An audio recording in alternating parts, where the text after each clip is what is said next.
Welcome to the Voice of St. Anthony Parish from Allston, Massachusetts, right here on WROL, 950 AM, 100.3 FM. And you can also hear us at CatholicAudiomedia.com, your favorite podcast platform, and also at our parish website of stanthonyalston.org.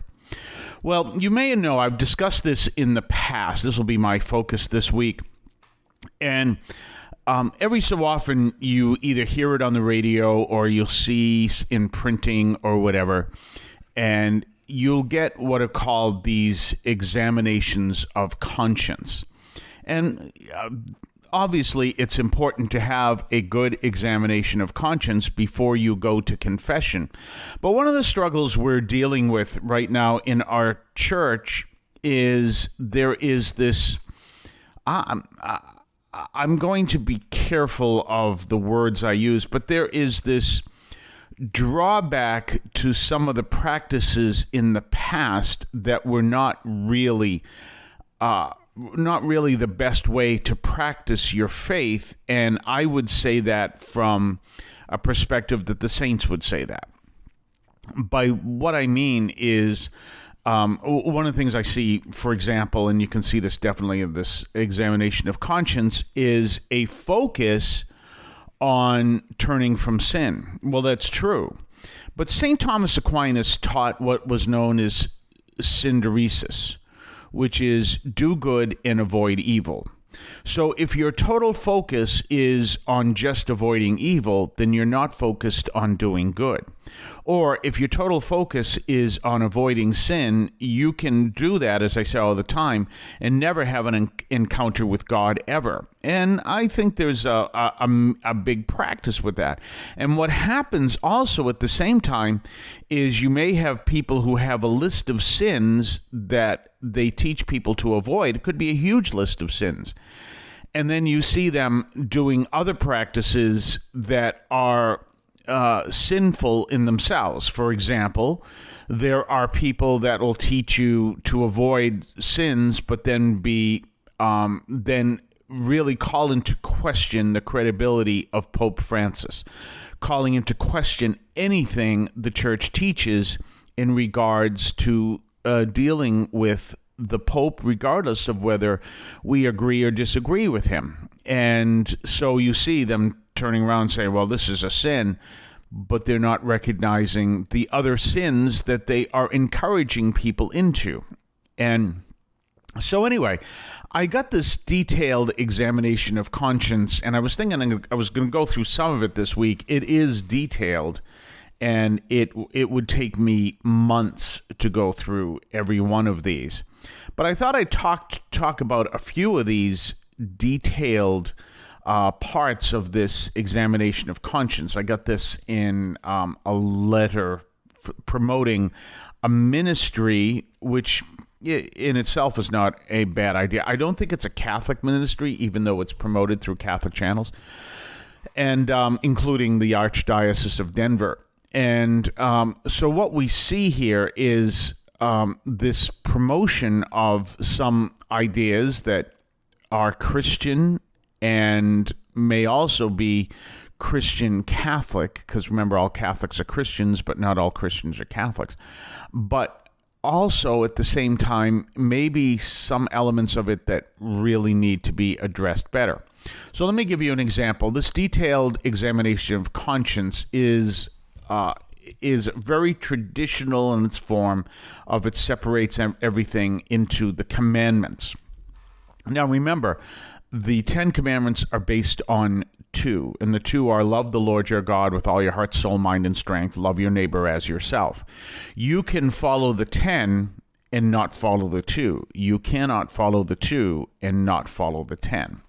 So maybe that's one of the first disagreements I have with this. Now, again, I don't have a problem with examinations of conscience, but I do have a problem with those that focus so much on sin that they really don't focus on what it means to be Catholic in the first place.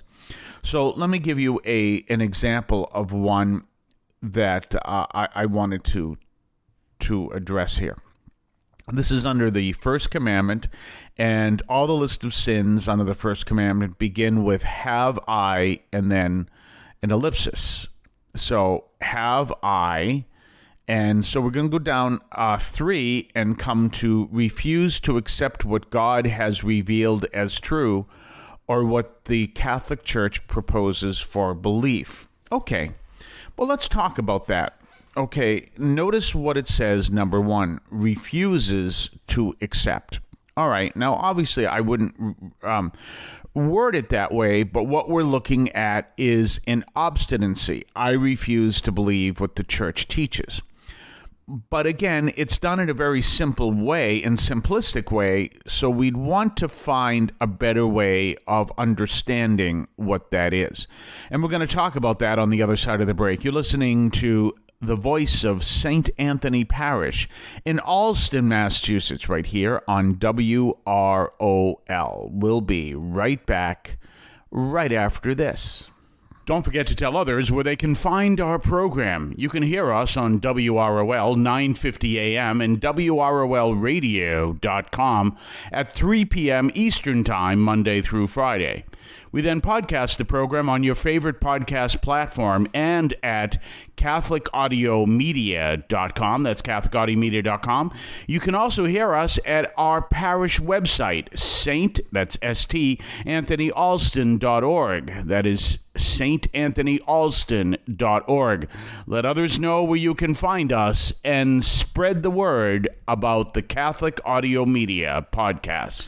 We're back, and so I'm looking at this detailed examination of conscience, and one of the things I'm looking at is where it says, have I refused to accept what the church has revealed as true or what the Catholic Church proposes for belief.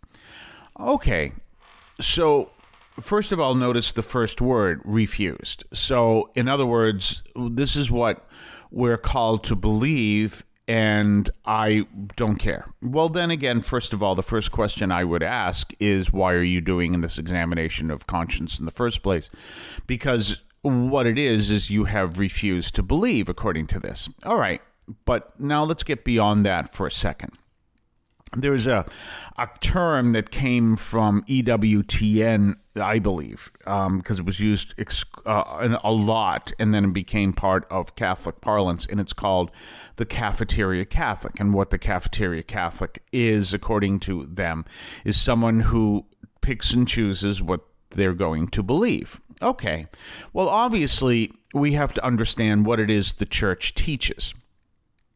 And we can't pick and choose what we're going to believe, but we have to understand what it is that we actually believe. So the first step of refuse to accept what the church has revealed as true is to understand what has the church revealed as true, because what people may be refusing to believe is something the church actually does not teach. For example, here's a good example. I just said. Refuse to believe that the earth was made in 6 days. Now, there are many Christians who are in that category, but Catholics are not. We do not believe Pope Benedict XVI said that as a prophecy. So what we see in Genesis, the first 3 chapters of Genesis, so as well as pretty much all of Genesis as it is. It's a prophecy. In other words, there's a deeper meaning to all of that, and we need to understand what that deeper meaning. And it's about humanity's beginning and end. What is our destiny, and what are we called to, and everything else. So if someone says, "Oh, I refuse to believe that the world was made in 6 days," even though I know some other Christians do believe this, well, the Catholic Church doesn't believe that either. We believe something far more profound and far more deeper than that. So there are Catholics that are welcome to believe that, but no one is forced to believe that the world was made in 6 days. So when we get back to that and someone says, well, I can't be Catholic because I refuse to believe that the world was made in 6 days. Well, that's not part of Catholic teaching. The same way, I like to bring this up a lot. If you look at the Council of Trent, it was written before the Copernican revolution, and it says right in there that the Lord put these two orbs in the sky that revolve around the earth. Well, that's completely incorrect.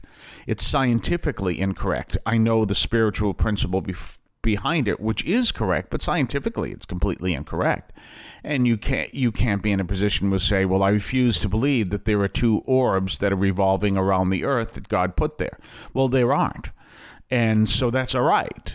Do you understand? So I guess the first thing, and this is why I don't like the wording of these, the first thing I would say is, have you deepened your understanding of what the church actually teaches?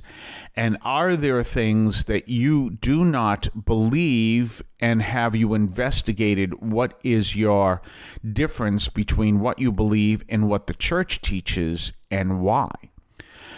And that, because that's more comprehensive. Now, granted, it's detailed but also simplistic, so they don't have all the room for that. So what to do is, if there's something you disagree with, look into what it is that the church teaches and why, what it is that you believe and why, and then try to discern the difference and try to come to understand why the church teaches what it does. Have a blessed day. We'll see you with more of this tomorrow. I want to call your attention to Catholic TV, which offers great faith-filled, family-friendly programming 24 hours a day.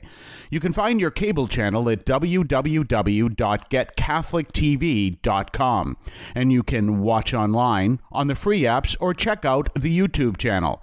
Daily Mass, Rosaries, the Divine Mercy Chaplet, and the Our Lady of Perpetual Help Novena are all available online and on demand. Check out CatholicTV.com. If you would like to support our program, please consider a donation to St. Anthony Parish in Allston, Massachusetts. There are several ways to consider this. One is to purchase any of our merchandise, which you can find at the shopping tab at CatholicAudiomedia.com. That's CatholicAudiomedia.com. There are coffee mugs there. There's also my latest book, Encounter Christ in Your Humanity, all of which you can find at the shopping tab at CatholicAudiomedia.com. You can also donate to the show directly through either the Donate tab, also at CatholicAudiomedia.com, or by sending a donation through the U.S. Postal Service with your questions and comments at 43 Holton Street, Allston, Massachusetts, 02134. That's St. Anthony Parish, 43 Holton Street, Allston, Massachusetts, 02134. Finally, the best way you can support our parish is to attend Mass on Sundays at 10 o'clock and be a part of our parish. We thank you for any support you would like to give to St. Anthony Parish in Allston, Massachusetts, the sponsoring parish for this media outreach to Catholics and other Christians in the WROL, WEZE, and podcast listening audience. In Cristo vivimos.